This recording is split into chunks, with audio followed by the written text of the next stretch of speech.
Hi, I'm Carol Angela Davis coming to you with your reality news check. It is the 19th of July, 2011. On our debt ceiling watch, these are your headlines. On our debt ceiling watch, Moody says get rid of the debt ceiling altogether. We'll tell you about it. Plus, a big Vegas billionaire. He trashes President Obama, and it may be curtains for Michelle Bachman's campaign. We'll tell you why. Plus, the Rupert Murdoch scandal. So much to tell you. Then good news for a key economic indicator. Plus, Cisco has some trouble, though Haliburton does quite well. And finally, he killed his parents and then had a party. He's 16. Yeah, okay? All right, on our debt ceiling watch, ratings agency Moody says maybe the government should eliminate its statutory limit on government debt. Moody says the United States is one of the few countries where Congress sets a ceiling on government debt.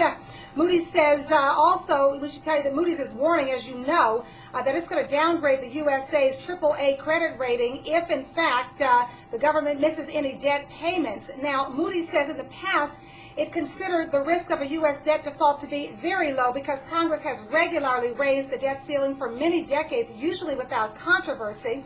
In reality, Moody says the debt limit, has not effectively curbed the rise in debt because everybody knows it's always raised and that it's not related to the level of expenditures raised by Congress. Moody's is suggesting that the government could look at other ways to limit debt, maybe take a tip from Chile, where the rise in debt is apparently constrained, though not limited. And you should know that Chile is praised as Latin America's most fiscally sound country.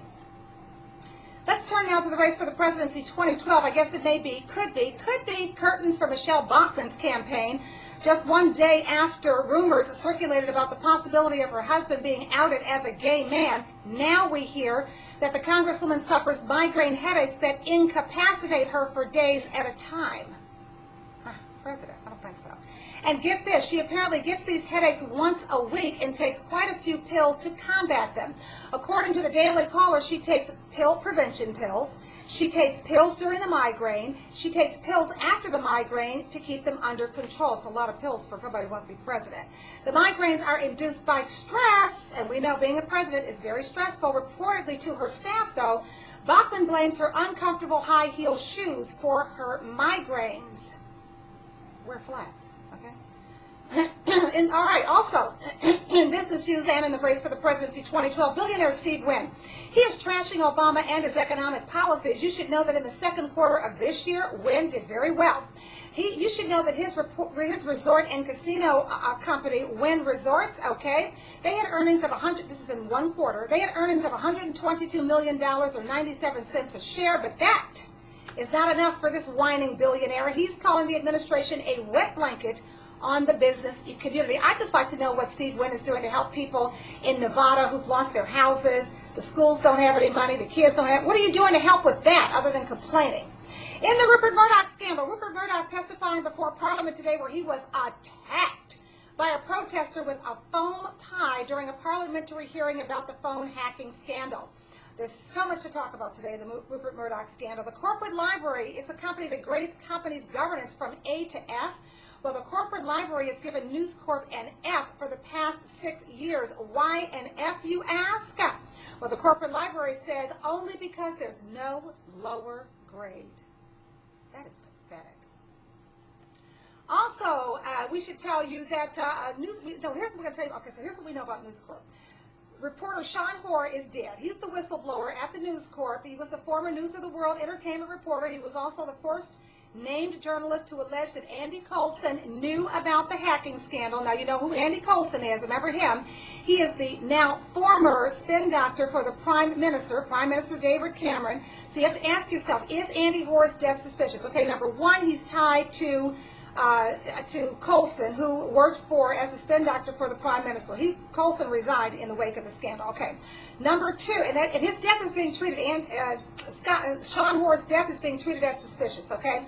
Now, Hoare also told the New York Times that Andy Coulson knew of the phone hacking and actively encouraged his staff to intercept the phone calls of celebrities. Last week, Hoare told the New York Times that the News of the World used police technology to locate people using their mobile phone signals in exchange for payments to the police. So he's also a link to the payoffs between police, and we know that the police chief and the second in command have already had to resign.